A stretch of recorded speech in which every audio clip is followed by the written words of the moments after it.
어떻게 가짜 뉴스로 쉽사리 무너질 수 있는지를 살펴봅시다. 때는 어언 2000여 년 전 펠로폰네소스 전쟁 말기입니다. 스파르타와 아테네는 패권 다툼으로 벌어진 펠로폰네소스 전쟁, 이것은 BC 431년부터 404년까지 33년 동안 이루어졌습니다. 전쟁이 대단원의 막을 내리기 바로 2년 전에 아르기누사의 해전이 벌어졌습니다. 그동안 아테네는 해상 패권을 스파르타에 빼앗기고 패색이 짙었던 때입니다. 마침 소아시아의 아르기아누스 섬 근처에서 마지막 결전의 기운이 싹고 있었습니다. 아테네 사람들은 온 힘을 다해서 해전을 준비했습니다.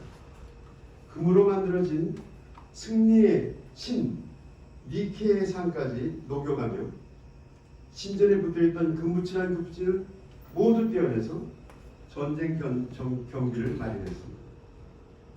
3단 노선 150척을 새로 만들었고 노예와 외국인들에게 아테네의 시민권을 주고 노젓는 병사로 충원했습니다. 예전에 전혀 없었던 일이 벌어졌습니다. 이렇게 아테네 해군은 새로 만든 전투선에 경험이 전혀 없는 신병들로 채우고 출항했습니다. 객관적으로 볼 때 노련한 병사로 채워진 140척의 스파르타 해군에 맞설 실력이 전혀 아니었습니다. 그렇지만 8명의 위대한 장군들은 새롭고 독특한 전술로 스파르타의 일사불란한 해군을 물리쳤습니다. 아테네는 25척의 전선을 이뤘고 스파르타는 70척의 전선을 이뤘습니다. 크나큰 승리였습니다. 아테네는 뜻밖의 승리에 환호했습니다. 아테네가 다시 해상 지배권을 회복하고 펠로폰네소스 전쟁의 물줄기를 바꿀 찬스였습니다. 그런데 갑자기 아테네에는 가짜 뉴스가 퍼졌습니다. 장군들이 부서진 전선 25척의 해병들을 구하지 않았다는 겁니다. 아테네 민회에서는 장군들을 법정에 세우려고 소환하였습니다. 2명의 장군은 도망치고 6명의 장군은 민회에서 재판을 받았습니다. 선동가들의 선동 때문에 토론 없이 곧바로 재판을 할 것인가 말 것인가를 묻는 투표가 진행되었습니다. 민회에서는 어떤 결정이든 반드시 토론을 거쳐야 했기에 이것은 불법이었습니다. 당시 민회의 평의원이었던 소크라테스는 불법 투표를 반대했습니다. 그러나 가짜뉴스에 분노한 대중을 말릴 수는 없었습니다. 6명의 명장은 재판을 받고 곧바로 사형에 처해졌습니다. 아테네에서는 징역형이 없습니다. 벌금형 아니면 사형이었습니다. 이때 명장들 가운데 하나였던 페리클레스의 아들도 처형되었습니다. 해전의 명장들을 모두 잃어버린 아테네 해군은 영영 다시 일어나지 못했습니다.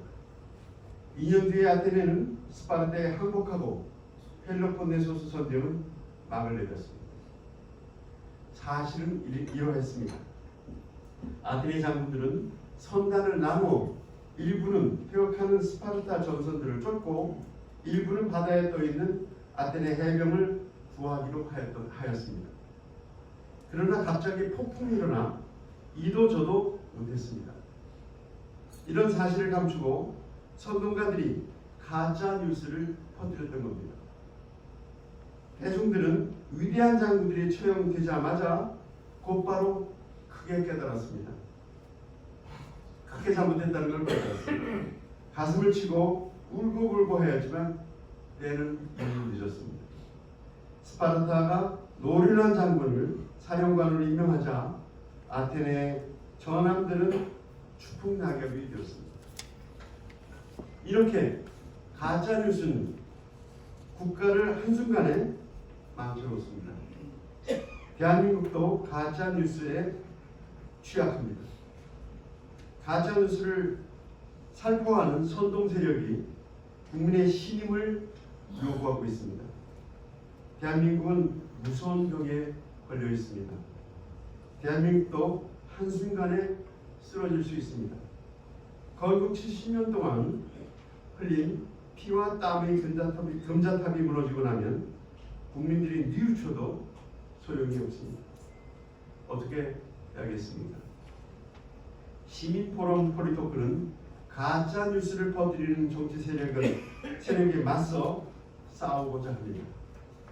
위선과 반역에 거짓말과 내로남불로 나라의 운명을 희롱하는 정치인들을 찾아내어 국민들에게 고발하려고 합니다.